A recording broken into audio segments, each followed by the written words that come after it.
Now, he switched into lower volume, high intensity training for only 30 minutes, which gave his body ample amount to recover, but still creating the stimulus to continue progressing forward without annihilating his body.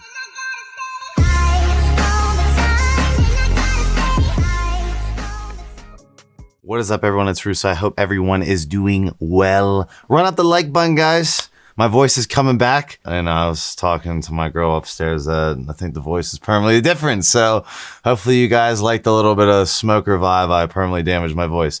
Anyways, ASMR Spritz. Check out Intelligent Elephant Carbon for the sponsored cologne of this video. I'll leave you with the ASMR Spritz noises, but we're getting right into it. I'm going to be reacting to a Mike Mentzer interview on training intensity, low volume training, going against what is very popular now in the enhanced bodybuilding world of high volume training, 2 hours, 3 hours in the gym, extreme volume. That's what you see most of the pros doing. And I've had one of my mentors, local gurus, and Mr. Pittsburgh, and I'll throw up the video where I train with Nate, where, you know, he turned pro. I'll Andrew throw up Nate's transformation. You never thought he'd be able to be an open pro. Fucking proved you all wrong. I'm sure if he was a fucking influencer that you'd be telling him to quit every day, but you know, he didn't quit and he was an MMA fighter knocking motherfuckers out. But Nate was like, Ryan, you more have the body type to go lower volume, high intensity. I would like you to, you know, stray away from what you see on the internet, try low volume, high intensity. And then Andrew filmed a great workout, super polished edit, where he goes into his training philosophy, which more rivals towards Mike. And I'll go into the other guru saying, but let's get right into it. This is Mike Mentzer talking about how he only trained 2 hours a week for the Mr. Olympia, and we can see the thumbnail. That's how he looked.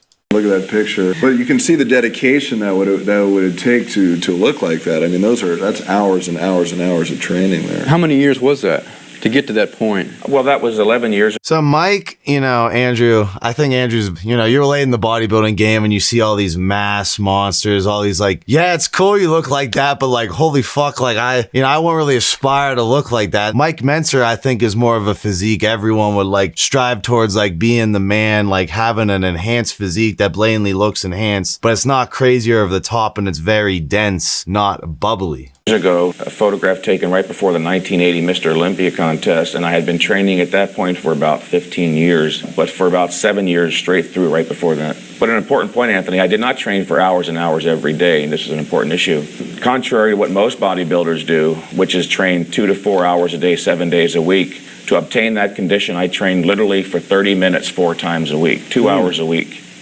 Yeah, because the theory that you always hear, 2 hours a week. I personally believe this. You know, I'm a big studier of Dorian Yates. He's my favorite Mr. Olympia ever. And I'm not saying that he trained only 2 hours a week. You know, GH, growth hormone, insulin was entering the game when Dorian became famous. And, you know, the mass monsters were started around Dorian. Dorian didn't do crazy high volume like you see a lot of the current top pros do. Dorian did like, you know, a pyramid, right? A bunch of workup sets and then boom, one really fucking hard set takes it all out of him. The demon energy comes out, and then, you know, he annihilates one set, does a little bit of auxiliary work, and then he wrapped up his workout. Mike was even more conservative, where, I don't know, I'll Andrew threw up a picture of Hany Rambod. So Hany Rambod's probably like the most famous bodybuilding guru out there, and Hany's big quote, which I have always resonated with, is stimulate, don't annihilate. Don't constantly be annihilating your body if you can't recover. And I've been talking to Andrew behind the scenes when I go to the gym. I'm like, man, I can't recover. I'm trying to get my body back up to like where it used to be. If I can't recover, my physique's never going to come back. So it's constantly that game of like, am I creating the epigenetic environment to cause my body to adapt and, you know, hold glycogen, bring the physique back, but I'm not killing myself in the gym to where I never fully recover. I never fully make progress. It seems like what Mike is trying to get across in this interview is he trained really hard for a long period of time, and then he realized stimulate, don't annihilate, and this is how he brought in some of his best looks. But I'm sure when he first started training, he'd gone nuts, but over time, he went with this theory of trial and error, and I kind of agree. is that it does require hours and hours to look like that. The mistaken premise there is that more is better.